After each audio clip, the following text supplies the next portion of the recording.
Welcome to Masters of Influence. Hey, Joe, how's it going? It's going crazy. I wish Crazy, I could crazy good. see. Yeah, I don't know, man. Crazy dystopian, maybe. Crazy dystopian. Yeah, it definitely has been an interesting couple of weeks. And what we're going to chat a little bit about today is the idea of logic. I think what's been really interesting, good shooting in Minneapolis, and that's the shooting of Nicole Good, not the shooting that's good. Yes. To me, has been the discourse and the conversation that has gone along with that. I think it's been remarkable that we now have an acceptable discourse that says that it's okay for the government to shoot somebody, and then have the machinery of the government prove that It's okay. that it's okay, right? And prove that it's her fault and try to discredit her. And I think I told you I was watching the Closer the other day, and Hmm. TV show made up, lots of problems. I get that, but one of the things that they keep focusing on is the legality of it. That if somebody shoots somebody, everything you have to go through to prove that it's a legal shooting, and the burden is on the police officer and all this stuff. And that was sort of the expectation. That's the way that we understood the world, right? And now something has shifted in that discourse. And I've been thinking, how do we talk about that? Because we don't want to necessarily have this be a purely political conversation. We really want to talk about the elements of power, how they're controlled, how people are controlling our thinking, and how to think critically about things. And I'm thinking about, how are we going to talk about this? How am I going to write something for this? And then you, Joe, did something. What did I do? Exactly. So what you did was you posted a video in our business community where we hang out with our clients. And in that video, you have what video I'm talking about, the 6-year-old and the 13-year-old? All right. Yeah, 6 year old, 13. Um Yeah. so can you just explain what happens in the video? In the video, they have a 6 year old, and they give him a rule, and the rule is that if you hit a glass with a feather, the glass breaks. And then they're having a conversation with him, and they go, "Well, what happens if you hit a glass with a feather?" And he goes, "Nothing." And they go, "Well, why not?" And he goes, "Because it's a feather." But the rule is that the guy, he goes, "Nothing, because And all I it's did was they soft." say that, and that's it, right? So this, Yeah. and then they gave the example of the 13-year-old, and what happens with the 13-year-old? With this 13-year-old, they give the 13-year-old the rule, and then when they ask the 13-year-old what happens when you hit a glass with a feather, she says, "Well, the glass breaks." And they go, "Well, why?" And they go, "Well, because that's the rule."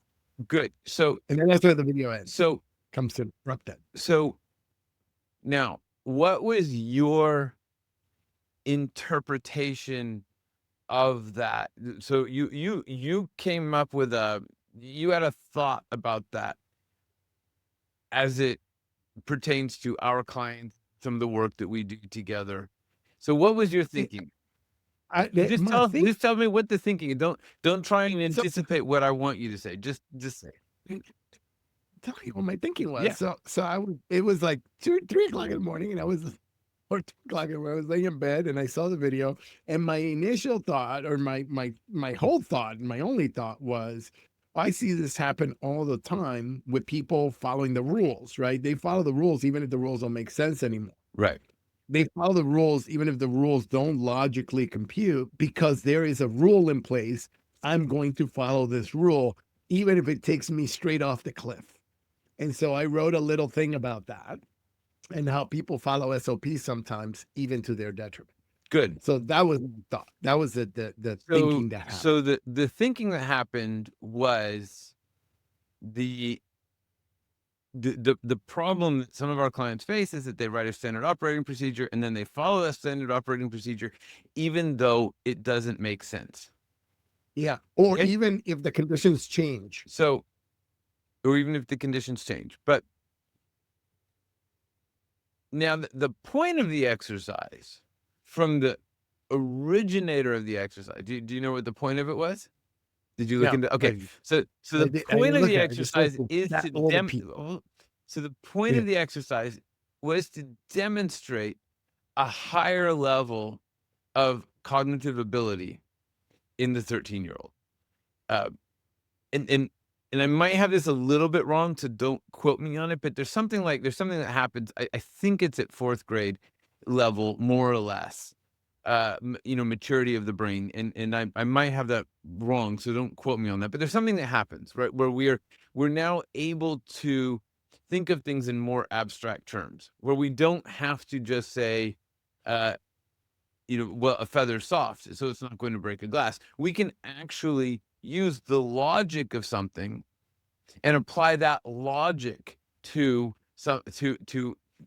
a situation without it being necessarily the thing that we understand to be true.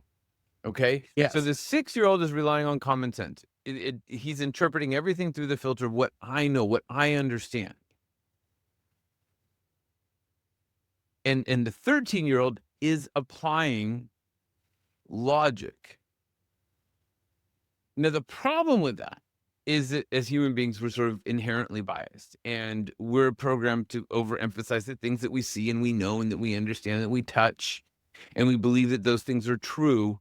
So the problem with common sense is that we don't know everything and we haven't agreed what common is. Uh, so here's the challenge. What would make when would it make sense to follow the rule? Feather hits the glass and the glass breaks.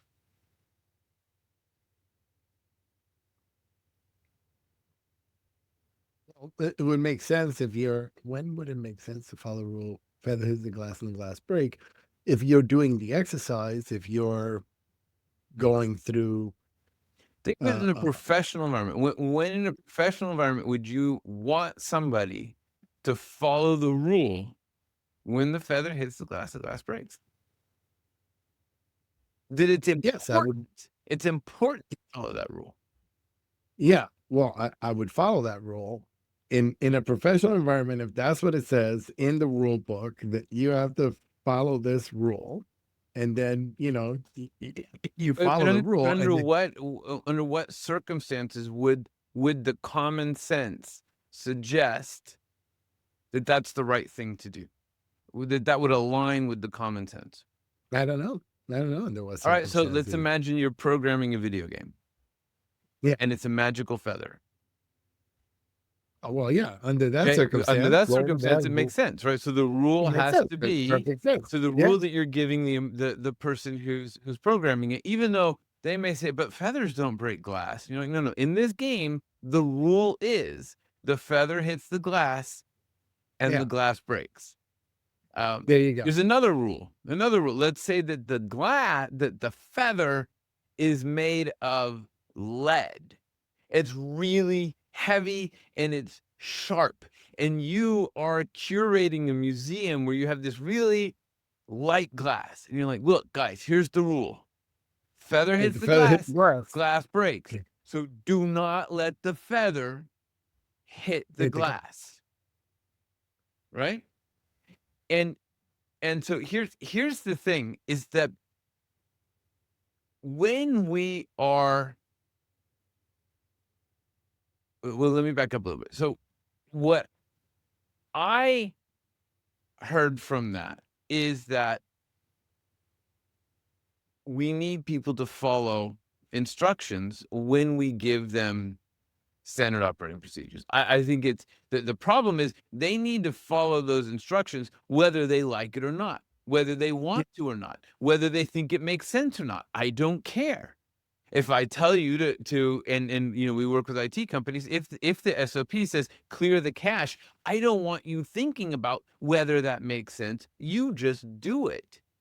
When you're flying an airplane, I don't want you thinking about you as the pilot to be thinking about, well, does this rule of air traffic control makes sense. No, that's Nope. not the time to think about that. The time that you just follow a rule. If you're running a nuclear facility and you have to shut down the nuclear reactor, I want you to follow every step of the procedure. You don't get to say, "Oh, well, I don't think Oh, step that's what 10. the okay. I'm not gonna do step 3." No, no, there's 6,000 steps, 1 through 6,000, and you start with 1, then you do 2, then you do 3, and you go straight through,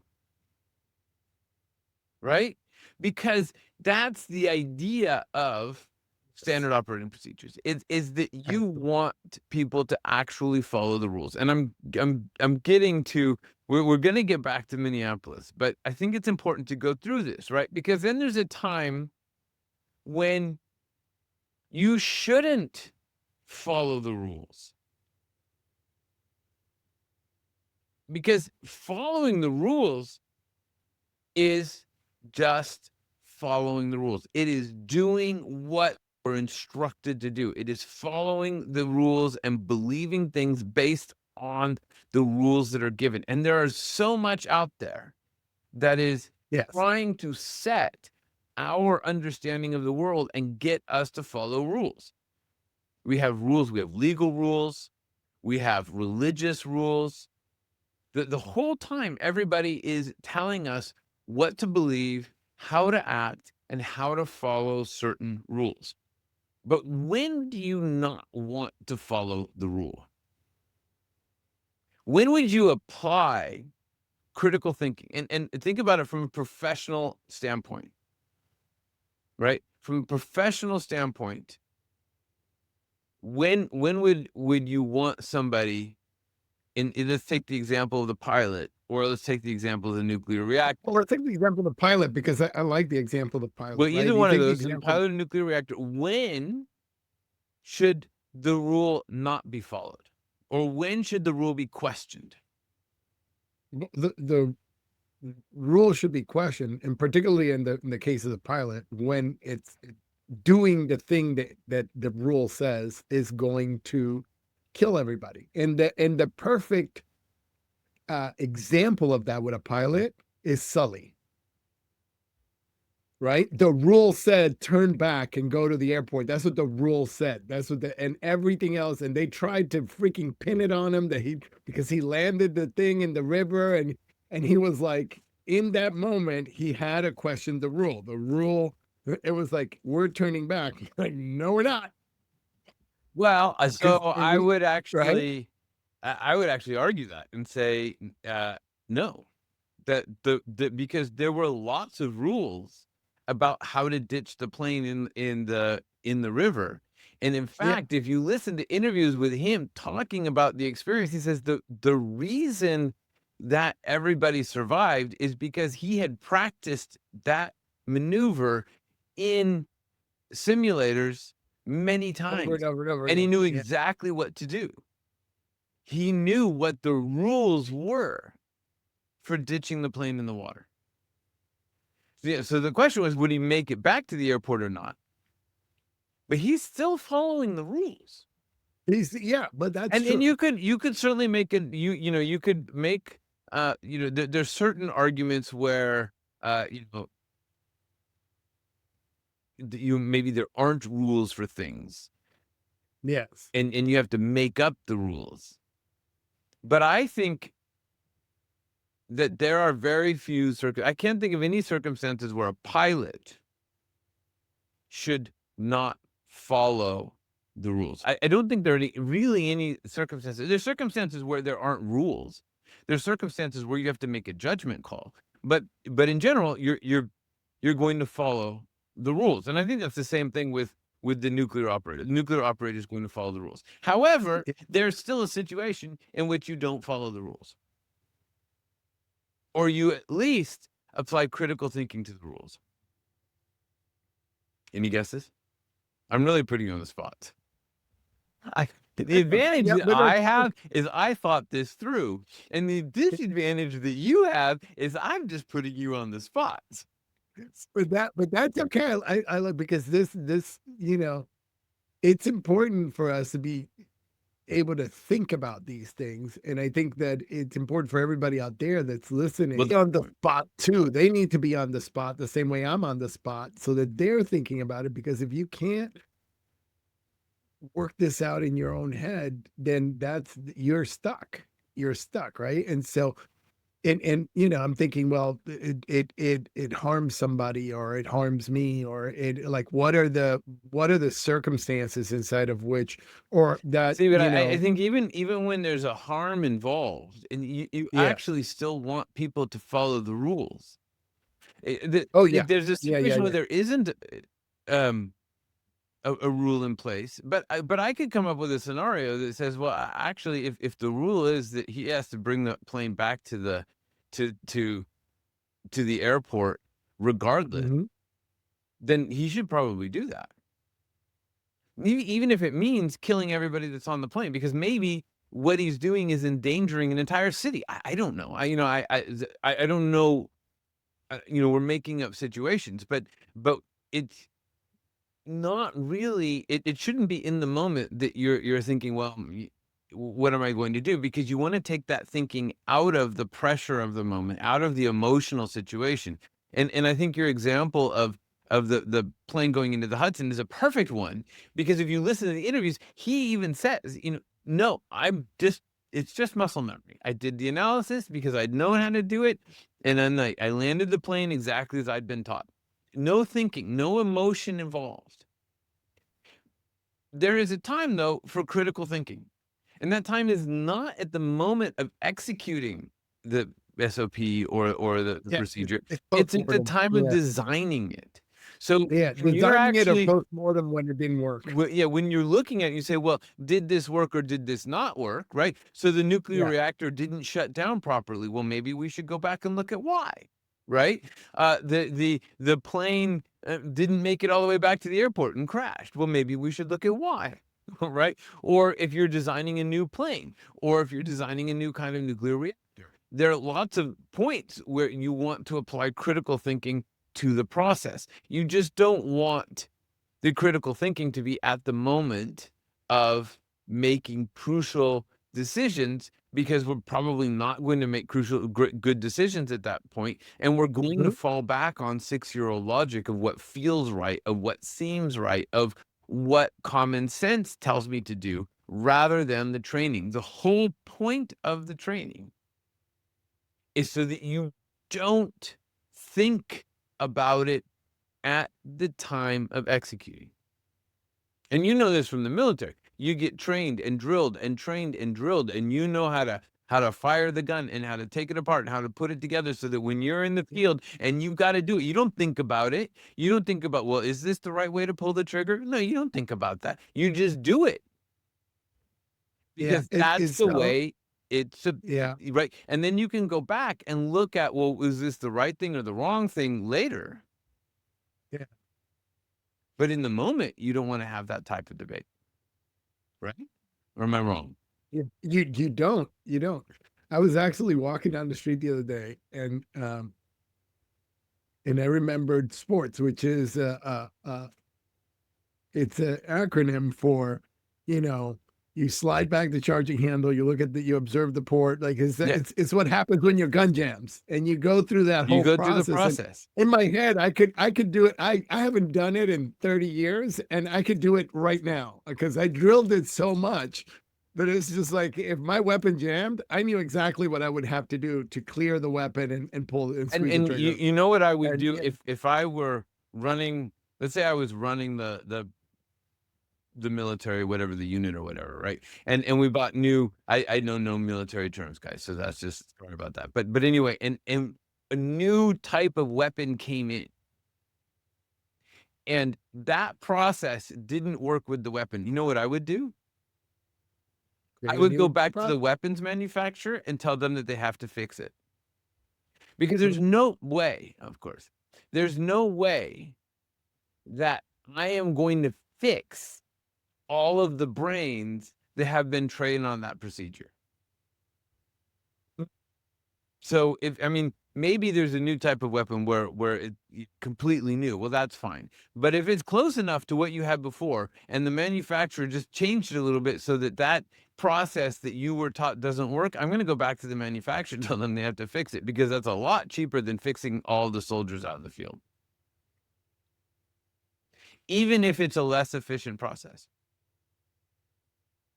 But when you're designing systems, and when you're trying to assess whether something works or not, then you have to apply that critical thinking.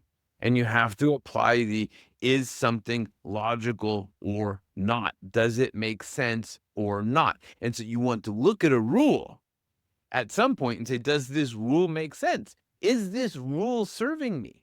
Maybe this rule doesn't serve me anymore. So if nobody's ever looking at standard procedures, if nobody's ever looking at how things work and asking the question, does this rule serve? Then you're going to end up with a bunch of rules that make no sense, SOPs that make no sense, and ways of working and thinking and doing things that make no sense. Because if you never apply critical thinking, you're never going to improve things. So the point that I wanted to make about the 13 and the 6-year-old is that we're both right. There is a time when you want to follow the rules, and then there's a time when you want to challenge the rules and think differently about the rules. All right, so now I want to bring it back to Minneapolis. And what's interesting about Minneapolis is all of the conversations that are being had around this, and people latch on to, well, this is what somebody said, or this is what somebody said, and you'll see an argument being made on certain news channels, and then people grab onto that and they just repeat that argument without any questioning of whether that's right or wrong. They're just following the rule. And you made this point the other day when we were talking about politics. They're just following the rule. The rule says, well, if this outlet said that this is the way to talk about things, then I'm going to talk about things that way. So here's the question. When we are consuming social media or participating in social media, when we are listening to the news, when we are participating in social discourse, who has the obligation to, or who should follow the rules? The person that should follow the rules is the person that's trying to influence people, the person that is trying to set the narrative, the person that is trying to make it go a particular Go in way. a certain way. And if you've ever Yeah. been through media training, because I've had to go through media training, they will teach you how to stick to your talking points. They will teach you how to say the things that you need to say, how to avoid questions, how to answer questions with your talking points rather than the actual answer that the interviewer might want. Because Yeah. when you are trying to influence, when you are trying to control, when you are trying to exert power, then you have to have everybody consistent. Then the question is, who has the obligation then to break or challenge the rules? Well, it's the people that don't want to get influenced. It's the people that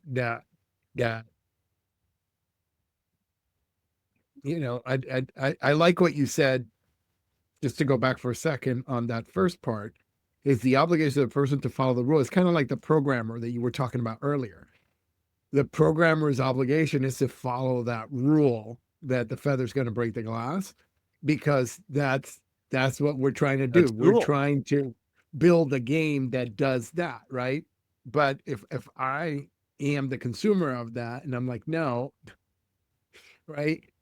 If I'm playing the game, I have to follow the rules. But if I'm out in the world now and you're telling me something that I blatantly know is not true, it's my obligation to do the digging, to do the figuring out, to deny that which you are like, Right. if you're saying if I drop this glass, it's gonna float. So here's so I think the obligation to break the rules, or at least question the rules, or question what's being said, is anybody who doesn't wanna be influenced, which is a beautiful way to put it, right? Anybody who doesn't want to be controlled by others, and anybody who is trying to participate in a political conversation. Because I think that we have an obligation to look at what we're doing, what we're listening to, what's being said, and question it with some sort of logic and thinking rather than just blindly say what we're or what we're sort of being trained now is to blindly go with, well, this is my party affiliation, so I am going to stick to whatever the party line is. And when we do that, that's when we fall into this cult-like thinking. That's when we fall into just doing things because somebody else has determined that that's the way we should think or we should act or we should do things. And when you like look at a couple of weeks ago, there was a bunch of politicians that did a video on not following to the military, address to the military, all prior service people saying, "Hey, you can't follow unlawful orders." And now all those people are under investigation.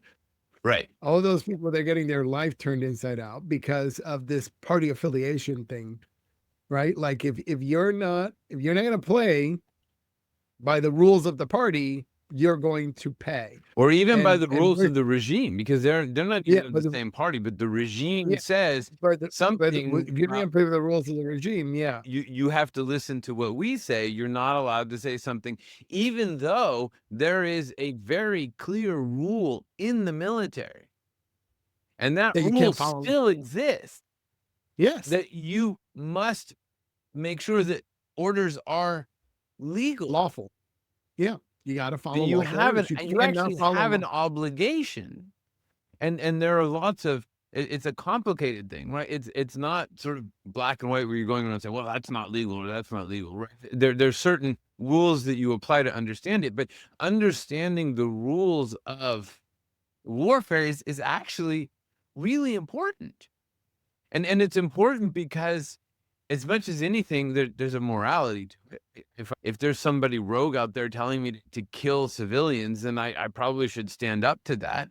But it's also important from the aspect of how people treat us in warfare. Because if we're going to go into war, somebody is going to capture our prisoners of war or go after our civilians if what we're and if we're treating our prisoners of war a certain way, they're going to do the same thing. And if Well, we're not I applying the rules, they won't apply the rules. And if we're not applying the rules, like there's this one recently about using civilian craft to bomb in Venezuela. If we're doing that, when they do that to us, we call that terrorism. We say that's not playing by the rules. yeah, But we and can't look, expect others to play by the rules if we're not playing by the rules. the current Department of War's uh, policy is no quarter, Which take no prisoner, doesn't kill everybody. That's why they did what they did. They bombed the guys were hanging on to a piece of wood, and they bombed them again right. because they're in the past. What we've done is gone over there with a W boat, fished those people out of the but water, it's not and just in the past. That is yeah. the legally agreed that those are the treaties that we've signed that govern war. And it's funny to think that, oh, there are these rules of war, but there are because there are certain ways that you want your people to be treated, and we just sort of agree that the way to treat people is like this. And there are lots of reasons why we have these rules and why we follow these rules. So when we come back to this thing around, they're saying you'll have to follow the laws, and then the administration is saying, no, we're going to investigate you for doing that. Then there has to be the critical thinking. So now we come back to logic. Well, logically, how do I assess this? How do I understand this? Because my news outlet is telling me that, Kelly, I know that, the name of the one guy because he's so vocal, but I don't remember everybody else. But anyway, Kelly is so, he's clearly anti-American because what he's doing. So I'm going to believe that he's anti-American. And I think that we have the obligation to actually go out and understand from multiple viewpoints what the rules are or should be, whether they make sense, whether they don't make sense. And we can have an argument as to whether that rule about following the law makes sense or not. Maybe that's a good argument to be had at some point. That's fine.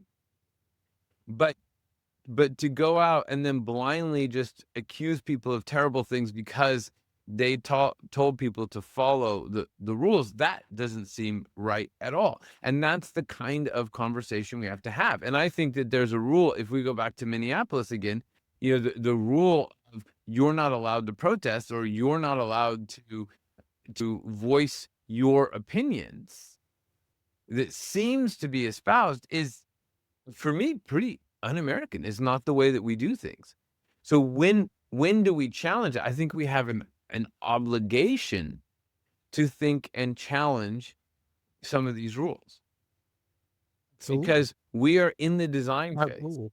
And if you're not designing, if you're not thinking about design, and you're just stuck following the rules, you're not taking responsibility for participating in a fruitful way in the discourse. There's that, and then there's somebody's applying a very meticulous, well thought through plan to be able to usurp the rules.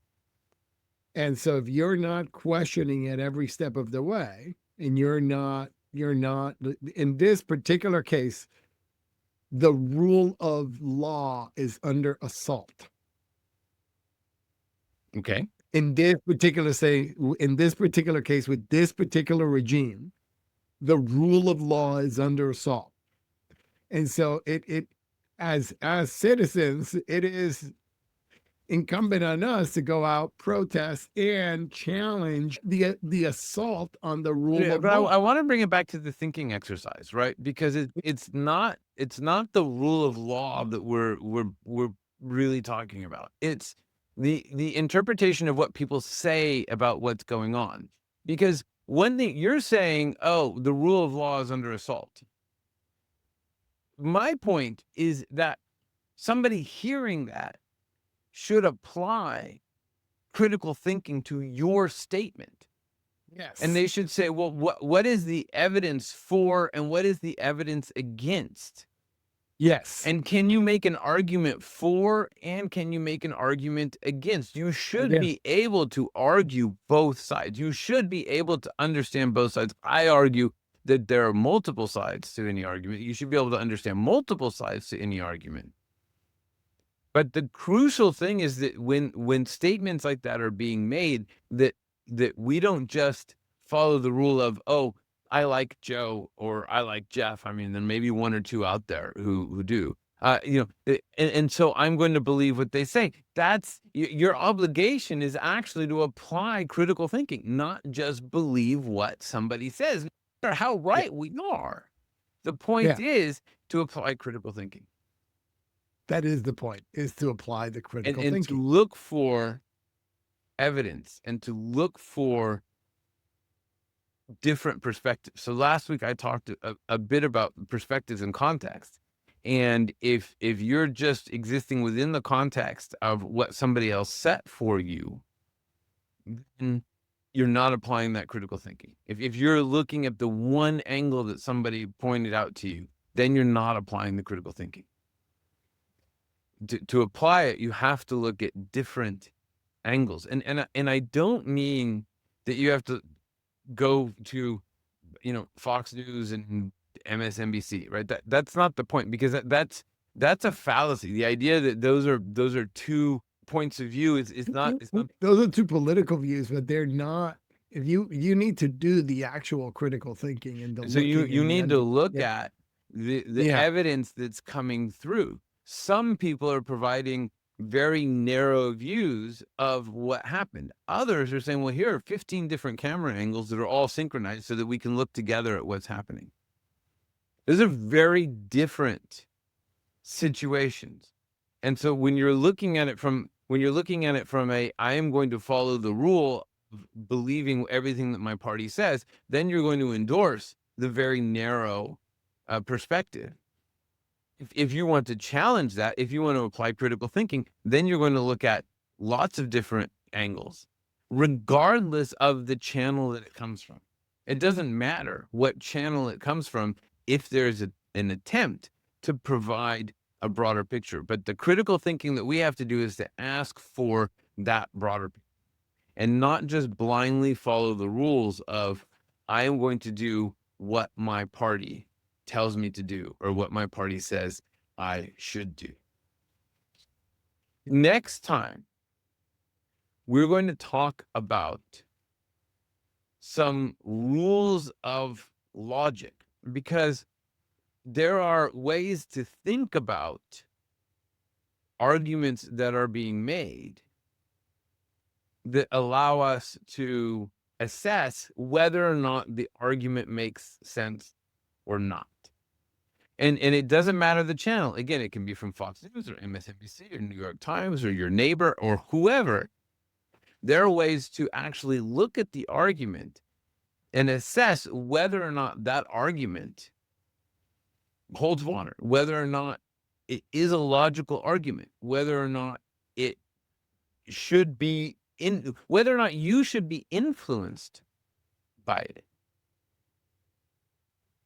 And so we'll talk about a few of those, because one of the things that's really interesting now is how those rules are actually being manipulated in the public sphere, and how things are, how arguments are actually breaking a lot of these logical rules, but still seem to make common sense.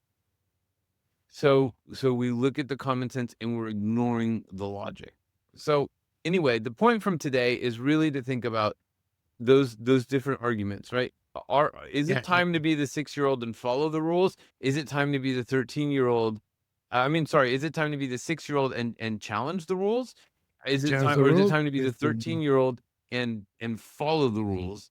And next time we'll yeah. talk about whether you can be the 20-year-old and actually apply some real logic to assess whether or not an argument is or is not a good argument. Sound good, That Joe? sounds like it's gonna be a whole lot of fun. That sounds like it's gonna be a whole lot. I'm looking forward to that. All right, so we'll talk about that next time on Masters of Influence. And if you are out there listening to this and have any examples of situations in which people are trying to control the discourse or trying to set the rules or trying to make sure that everybody talks the same way, then please share those and maybe we'll chat about them more next time on Masters of Influence. All righty. All right. So See for ya. us, that's it. Have an amazing week and we will Keep thinking, people. Keep thinking. thinking. Don't stop thinking. Exactly. Keep thinking.